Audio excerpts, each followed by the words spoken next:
Hello my dear student, top student में आपका स्वागत है। आज के इस वीडियो में हम जानने वाले हैं कि छोटी आंत क्या होता है और इसमें भोजन किस तरह से पचता है। ओके, देखते हैं क्या होता है। शुरू से शुरू करते हैं। इसे हम लोग मुख गुहा कहते हैं। मुख गुहा में हम लोग जैसे भोजन डालते हैं तो वहाँ पे 32 सेना लगा होता है, उसको कचरने में मदद करता है, ठीक है। और जीभ लगा होता है जो लतियाने में मदद करता है। लतिया अगर किसी भी चीज़ को लतिया जाता है तो क्या हो जाता है, गोल हो जाता है, ठीक है। उसे हम लोग क्या कहते हैं, बोलस कहते हैं। ओके, उसके बाद जाके भोजन आगे की ओर बढ़ता है, जिसको हम लोग ग्रास नली कहते हैं। इंग्लिश में बोला जाए तो उसे हम ओसोफेगस कहते हैं। फिर जाके भोजन स्टमक में पहुंचता है। स्टमक में क्या क्या होता है, HCl होता है, रेनिन होता है और गैस्ट्रिक लाइपेज भी होता है जो कि लिपिड को पचाने में मदद करता है। वो हमने स्टमक वाले वीडियो में बता रखा है। अब देखिए यहाँ पे HCl जैसे मौजूद होता है तो HCl जैसे ही भोजन पे पड़ता है तो पकड़ कर छनछना देता है, लगता है अरे बाप रे क्या हो गया। फिर जाके भोजन यहाँ पे पहुँचता है जिसको हम लोग छोटी आंत कहते हैं। ओके, यहाँ से शुरू हो जाता है छोटी आंत। जैसे कि आप लोग देख पा रहे होंगे, ये C कलर का जो मतलब C टाइप का जो स्ट्रक्चर है, इसे हम लोग छोटी आंत कहते हैं। छोटी आंत का कौन पार्ट है, ये गड़हानी है। इंग्लिश में बोला जाए तो डोडेनम कहते हैं। उसके बाद ये इस पोर्शन को हम लोग जेजुनम कहते हैं और इस मैगी टाइप वाले पोर्शन को हम लोग क्या कहते हैं, इलियम कहते हैं। और ये वाला पोर्शन जो है इसे बड़ी आंत कहते हैं, ठीक है। अब देखते हैं कि क्या क्या चीज़ होता है छोटी आंत में। छोटी आंत को इंग्लिश में अगर बोला जाए तो उसे हम लोग स्मॉल इंटेस्टाइन कहते हैं। यह आहार नली की सबसे बड़ा भाग है। इसकी लंबाई जो होती है 6 मीटर और चौड़ाई 2.5 सेंटीमीटर होती है। आंत रस को क्या कहते हैं, सक्कस एंटेरिकस कहते हैं। जैसे कि अमाशय रस को क्या कहते थे, जठर रस कहते थे। अब इसको क्या कहते हैं, सक्कस एंटेरिकस कहते हैं। आंत रस को क्या कहते हैं, सक्कस एंटेरिकस कहते हैं। इसमें क्या क्या मुख्यतः एंजाइम पाए जाते हैं जो भोजन को पचाने में मदद करते हैं, भोजन को लतियाने में मदद करता है। वो क्या क्या है, पेप्टाइडेज है, लाइपेज है, इन्वर्टेज है, माल्टेज है, लैक्टेज है और न्यूक्लियेज है। इसका क्या फंक्शन होता है, ये भोजन पे किस तरह काम करता है, ये सब हम आपको नेक्स्ट वाले वीडियो में बताएंगे, ठीक है। छोटी आंत में भोजन का पूर्णतः पाचन होता है। अब भोजन का जो पूर्णतः है यानी कि भोजन जो मल रूप में तैयार हो जाता है वो लगभग यहीं पे तैयार होता है। बट हाँ, उसमें थोड़ा सा मतलब ज़्यादा पानी होता है। ज़्यादा पानी होता है तो वो कहाँ पे जाके एब्जॉर्ब होता है, बड़ी आंत में जाके एब्जॉर्ब होता है। बट हाँ, बड़ी आंत में किसी भी तरह का पाचन नहीं होता है, बस एक चीज़ का पाचन होता है। वहाँ पे एक बैक्टीरिया होता है जिसको हम लोग रफेज कहते हैं। जैसे कि आप लोग आलू का छिलका खाते हैं, उसे फेंका मत करिएगा, वो काफ़ी ज़्यादा विटामिन से भरा हुआ है। यानी कि उसमें बैक्टीरिया यानी रफेज होता है जो हमारे लिए काफ़ी लाभदायक होता है। उसे फेंका मत करिए, उसे खा जाया करिए। छोटी आंत में भोजन का पूर्णतः पाचन हो गया, यह लाइन खत्म हो गया था। छोटी आंत में पचित भोजन को हम लोग चाइल कहते हैं। अब जैसे ही आमाशय में भोजन को चाइल तो उसको अब आए गई छोटी आंत में तो उसको हम कह देते हैं चाइल। तो चलिए गाइस देखते हैं कि बड़ी आंत क्या होता है। बड़ी आंत ये वाला जो पोर्शन लगा हुआ है इसको हम लोग बड़ी आंत कहते हैं, ठीक है। ये 2 पार्ट में डिवाइड है।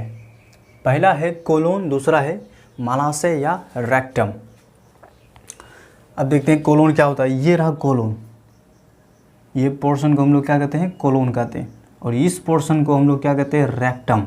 ये रहा एनस जिसको मल द्वार कहते हैं और ये रहा रेक्टम, ठीक है।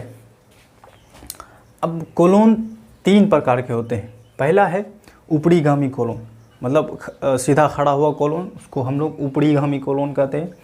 और ये रहा अनुप्रस्थ कोलोन, लेटा हुआ कोलोन को हम क्या कहेंगे, अनुप्रस्थ कोलोन कहेंगे। इंग्लिश में अगर बोला जाए तो ट्रांसवर्स कोलोन कहते हैं। अब है अधोगामी कोलोन। अब जो उल्टा लटका हुआ रहेगा उसको हम लोग अधोगामी कोलोन कहते हैं, ठीक है। अब रेक्टम का क्या काम होता है, अपचा भोजन। अब भोजन जैसे कि अब सब चीज़ तो नहीं ना पच जाएगा। अब कोनो ऐसा चीज़ होगा जो नहीं पचेगा, जैसे कि गेहूं का छिलका वगैरह जिसको मांड बोला जाता है। अब वो नहीं पचेगा, जैसे कि अब वो नहीं पचा तो उसको हम लोग अपचा भोजन कहते हैं। और वो मल के रूप में रेक्टम में अस्थायी रूप से एकत्रित रहेगा। अस्थायी रूप से इसलिए क्योंकि ये इसका जब मर्जी किया तो इसे मतलब मर्जी जब भी किया तो इसे निकलना पड़ेगा, ठीक है। आपको इसे निकालना पड़ेगा, जिसको हम लोग शौच कहते हैं। ओके गाइस, तो चलते हैं फिर अब लीवर और पेनक्रियाज और लार ग्रंथि। तो चलिए देखते हैं कि यकृत को इंग्लिश में क्या कहते हैं? लीवर कहते हैं। यह शरीर की सबसे बड़ी ग्रंथि है। यह शरीर की सबसे बड़ी ग्रंथि है जिसका भार 1.5 kg होता है। ओके, यह अमाशय के ऊपरी दाहिने भाग में स्थित होता है। अमाशय किस भाग में स्थित होता है? राइट साइड में। अब ये जो है अमाशय के सीधा ऊपरी भाग में स्थित है। ठीक है, ये रहा लीवर। इसको हम लोग क्या कहते हैं? यकृत कहते हैं। इसको हम लोग यकृत कहते हैं। यहाँ पे क्या बनता है? पित्त का निर्माण होता है और इसमें आके जमा हो जाता है, जिसको हम लोग पित्ताशय कहते हैं। और क्या होता है कि ये आप लोग देख पा रहे होंगे, ये लीवर, ये मतलब इसका जो स्राव होता है वो छोटी आंत में नहीं पुश किया जाता है, मतलब छोटी आंत में नहीं डाला जाता है इसका स्राव। ठीक है, यानी कि पित्त ये पीछे से, छोटी आंत के पीछे से एक नस गया रहता है, जिसको नस यानी कि नलिका गया हुआ रहता है। और ये पित्ताशय है, मतलब सॉरी ये अग्नाशय है।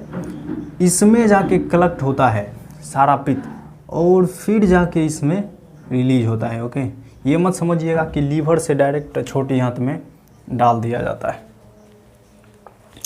यकृत कोशिकाओं से पित्त का स्राव होता है। ठीक है, जिसका रंग कैसा होता है? हरा रंग होता है, हरा और गाढ़ा रंग होता है। ठीक है, अब चलते हैं आगे अग्नाशय देखते हैं। अग्नाशय क्या होता है? अग्नाशय को इंग्लिश में पेनक्रियाज कहते हैं। अग्नाशय ये रहा, ठीक अमाशय के नीचे। लीवर किस साइड में रहता है? राइट साइड में, अमाशय के ठीक ऊपर लगा हुआ होता है। और ये अग्नाशय कहाँ पे होता है? लेफ्ट साइड में, मतलब इधर होता है, यहाँ पे लगा होता है। देखिए इस साइड में लगा होता है, और ये लीवर किस साइड में लगा होता है? यहाँ लगा होता है।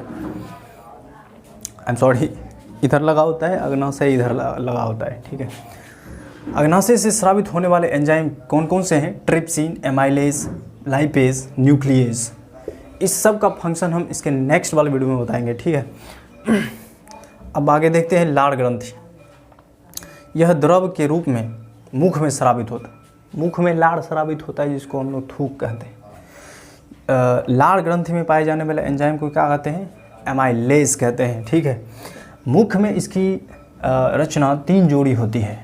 अब देखिए ये रहा और ये रहा, एक नीचे से लगा होता है जो हम नहीं दिखा पा रहे हैं। ये रहा और ये रहा, जीभ के नीचे से रहता है और ये कान के पास रहता है और फिर यहीं पे रहता है, यानी कि जो ऑस्फेगस में भी अपना लार ग्रंथि अपना सिक्रेशन डालता है।